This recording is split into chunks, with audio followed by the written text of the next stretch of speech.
Bismillah, Assalamu alaikum wa rahmatullahi wa barakatuh. Kusoo dhawaada mar kale channelkeeni ahaa toosinta garaadka iyo barashada xikmadda iyo walaashiini Ismahan Khaliif Cali oo mar kale idiin sidaa wax tayo leh. Maanta si Ismahan maxay ku sidaa? Koor cashirka inta hore u galin waxaan ku leeyahay ballanteenu waa wanaag, ballanteenu waa wanaag, ballanteenu waa wanaag iyo xumaanta oo la reebaa. Waa ballanay. Masha Allah, soo dhawaada walaalay qaaliyaal qalbi uroonayaalow.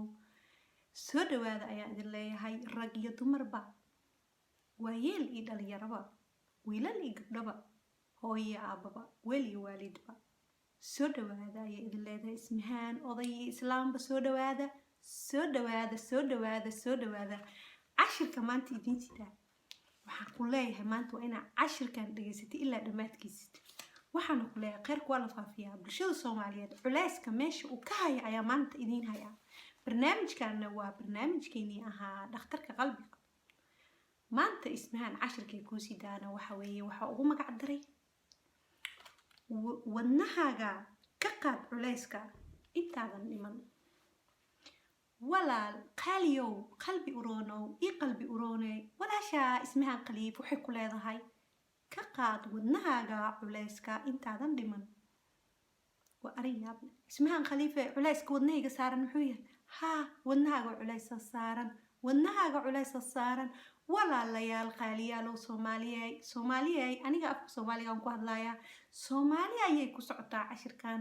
waxa bulshadeena baabi'iyay ee dib u dhaca ku riday ee hoogii baa u keenay ee kala daadsanaanta u keenay wadnaha ayaa culays fara badan ka saaran.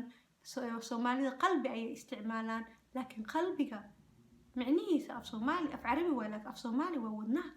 walaal waxaan ku leeyahay walaalkay qaaliyo wadnahaaga ka qaad culayska, ka qaad wadnahaaga culayska aad guulaysatide. hoog iyo ba'a iyo burburka wadankeena yaala maxaa ugu wacan? waa wadnaha culayska wada saaran bulshada. maxay ku sidaan intaasoo kiilooyin oo culaysa saaran? arin walba ay u dhaqaaqistaan culaysa ka saaran, wax walba ay samaystaan culaysa ka saaran. walaal waxa Ismahan Khaliif ku leedahay wadnaha culayska ka qaad. waxyaabaha wadnaha culayska ka qaadi kartid wax halkan ku yaalana ma aha cashir halkan hal maalin iyo 2 maalin lagu dhameyn doono ma aha. hadduu Ilaahay yiraahdo waa idin kugu soo dari doonaa cashiro kale ku saabsan culayska wadnaha ka qaad, culayska wadnaha ka qaad. cashirkan qaybtiisa koowaad waxa soo qaaday 5 ka mid ah culayska maanta wadnaha ka qaad ayaa idin leeyahay. waxaana ka mid ah xaasidnimada. qofka muslimka ah waa inuu xaasidnimada iska ilaaliyo. xaasidnimada wax kasto adiga hadaa anigu ma garanayo dadka marmar waxaan isdhahaaba waxa inay xaasidnimo tahay iyo in kale ma isaga qasmantay. xaasidnimada say ku garanaysaa? waxa ku garataa naftaada isgeli sidaas adiga qofka la jeclaasato oo hoog iyo baa ama aadan qofka inuu u dhibaatoodo u rabtay ama wax ka xasdiis ma rabtaa in adig lagugu sameeyo. adiga ma rabtaa podcast adiga ku jirtid qabo qofka kale geeqan qofka kale saas inuu kugu sameeyo iska dhig. marka saa ku garatid marmar waxaan isdhaaba dadka waxa xaasidnimo la dhaho waxa kale ma isaga qaldamay. marka waxaan isdhaha xaasidnimada waa inaad baratid. culays ayuu xaasidnimada ku keenaysaa. xaasidnimada dhibaato fara badan ayaa ka qaadaysaa. adduunyo iyo aakhiro waa ku sheegaysaa. adduunyada qof xaasidnimo guulaysto wuu hoogaa, wuu ba'ba'aa, wuu dhibaatoodaa. culays fara badan ayaa wadnaha ka saarnaanayo. maxaa yeelay ilaahay ayuu caasiyey. qof ilaahay caasiyeyna caafimaad kuma joogayo adduunyadan. cudurrada ugu waaweyn waa culayska wadnaha. cudurrada qalbada ku dhaco oo dhan ilaahay naga xaaraantinimeeyey inaad ka hartid. cudurradaas ma soo koobi kara ani maanta maxaa yeelay waxay kugu sameynaya culays fara badan. maantase waxaa aad iyo aad uga xumahay inay bulshadeena waxa xasidka la dhaho aan u maleeyaba marmar ma garanayaan miya. maxaa yeelay maanta dhanba xasidnimada waxay noqotay wax joogto ah. qof aadan ka filayn xataa ayaa iska kaa xasdaayo. wayaab Soomaaliya kasoo hadoowa culayska suu idinkaga dago intaadan dhiman waa ku dhiman kartaa saan. waqaatimo xumo adoo dad xasdaysid haddaa ku dhimatid waqtigaagii iyo waxaagii dhammaa faa'iidadii iyo guushaada adduunyada qabsan lahayd iyo cibaadada ayuu ka hor istaagayaa. qofkaas xasdaysina cibaadadaada ayaa la siinayaa. waxaa nasiib leh qof kasta oo la xasdaa guushiisa iyo guul ayuu gaaray. haddii lagu xasdaa guul ayaa gaartay. haddii lagu xasdaa guul ayaa gaartay. haddii lagu xasdaa guul ayaa gaartay. maxaa yeelay cibaadadiisa ayaa la leedahay. tan labaad xasidka tan koowaad haddaan ka dhigay, tanna waxaan ka dhigay midda labaad, colaada oo la abuuraa. maanta Soomaaliya waxaa noqoteen dad colaada abuur. colaada waa geed la abuuro miro qaraar, aad iyo aad u qaraar, kana qaraar sibirka. aad iyo aad ayuu u qaraar yahay, wuxuuna ka qaraar yahay sibirka. colaada aa abuurtay qof kasta oo muslime ha ogaado, asaga ayaa colaada miraheeda abuuray, asaga ayaa naacuni doona. ogaada xikmadda wax ka barta, xikmadda wax ka barta, ha isdhaga tirina. dad islaam ayaan nahay, maasha allah, dad islaam ayaan nahay. xikmadda wax ka baro. qof kasta, laba qof kasta aa maanta colaad dhex dhigtid, adiga ayaa ku dhibtoonaysid. qof colaad qalbadiisa la geyn karane waa doqon.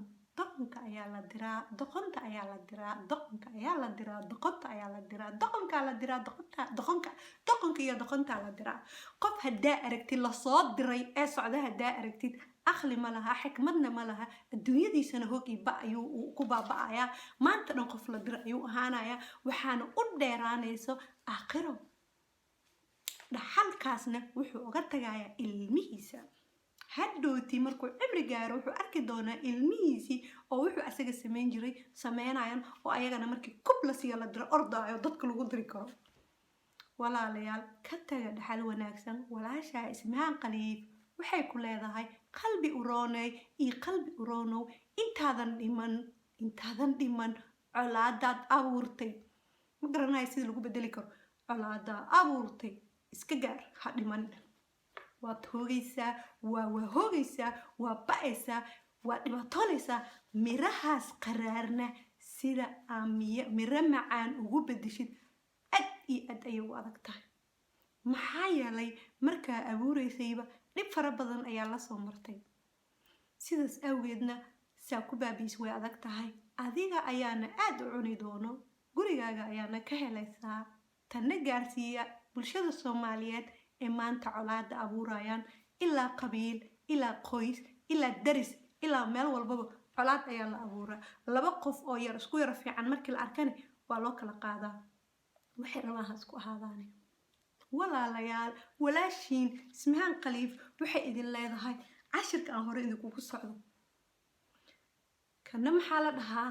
inta culayska qalbigaaga ka qaad wadnahaaga. culayska maxaa ka qaadaysaa? dulmiga culayskiisa waa wax aad iyo aad u dhib badan. mar kasta oo qof la dulmiyaa, haddaa raali ka noqotidne waa la qabtaa culayska.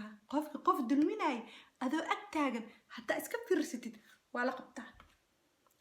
waa la qabtaa. culayskaas ayaa qabtaa, wuu ku gaarayaa, wuu ku saameynayaa. dhaxalkane waxaa oga tagaysaa in la isdulmiyaa oo raali looga noqdaa qoyskaaga. ogow xikmadda. qofka xikmadda leh meel fog ayuu ka fikiraa. maanta kama fikiro waxa soo socdo ka fikiraa. wuxuu ka fikiraa aakhiro ka fikiraa. wuxuu ka fikiraa maxaa laga dhaxli doonaa. ogaada, ha is-indhatirina. tani waa adduunyo, waana laga tagayaa, waana lagu fashilmanayaa, waana laga tagayaa. ka qaad walaashii qaali iyo walaalkii qaali, ama aboowe iyo abaayo, qalbadaada culayska ka qaad. intaadan dhiman jooji. maanta halahaas bis ayaan kugu ekeeyey. wadnaha culayska laga qaadayo halkan kuma yaalo. waxaana oo dulmiga waxaa ku joojin kartaa in aad dulmiga aad joojisid oo dadkaa dulmisayna raali gelisid. waaba haddaa raali gelin kartidba, ilaan dadka Soomaalida qab ayaa dilay. maanta reer galbeedka la noolnahay qabka ayaa lala diraa. qabka waa lala diraa. anagana qab ayaana dilay. ilaa la gaari lahaa qof uu dulmiyey inuu raali u dhaho waa qaldamay, asaga qaato, aaba la garin lahaa. waa ka xumahay, aad iyo aad ayaa uga xumahay. Soomaaliya, ilaahay ha idin soo hadeeyo. maanta cashirkeeni qaaliga ahaa halahaas ayaa idinkugu akeenayaa. maxaa yeelay cashir halkan ku yaala ma aha. waa idin soo gaabiyey si aad uga faa'iidaysataan intaas shay ee Ismahaan idin sheegtay ahaa xasidnimada, colaada oo la abuuraa, iyo dulmiga. inta kuma yaalo arinka la yiraahdo culayska wadnaha ka qaad. markii Ismahaan waxay ku leedahay marka culayska wadnaha ay ka qaadin maxaa la kulmaysaa? aan ku leeyahay wax yar 2 minutes mise 1 minute kugu dara culayska markaa wadnahaaga ka qaadid oo joojisid xasidnimada colaada iyo dulmiga markaa joojisid maxaa la kulmaysaa waa guulaysanaysaa culayska wadnaha saarna ayaa kaa degaya waa farxaysaa dhaxal fiicanna waad ka tagaysaa ilmahaagana dhaxal fiican waad uga tagaysaa hooyo iyo aabo wax la iska dhaxlaa waxa ugu wanaagsan wanaag oo qoyskaaga uga tagtaa maaha hanti guri ma aha guriga ku mashquusheen guryaha ku mashquusheen kasoo noqda waa walaashiin ismihaan khaliif cali qalbi uroon oo idin leh qalbi uroonayaalo intaadan dhiman wadnaha culayska aan ka qaadno wadnaha culayska ma ka qaadnaa intaanan dhiman wadnaha culayska ma ka qaadnaa intaanan dhiman aan guulaysanay adduunya aakhiraba marraba maanta ismihaan khaliif inay casharka idinku dheereyso waxaan idin leeyahay ballanteenu maxay ahayd wanaag ballanteenu waa wanaag iyo xumaanta la rabaa soo dhawaada mar kale ayaan kulmaynaa wassalaamu calaykum waraxmatullahi wabarakatu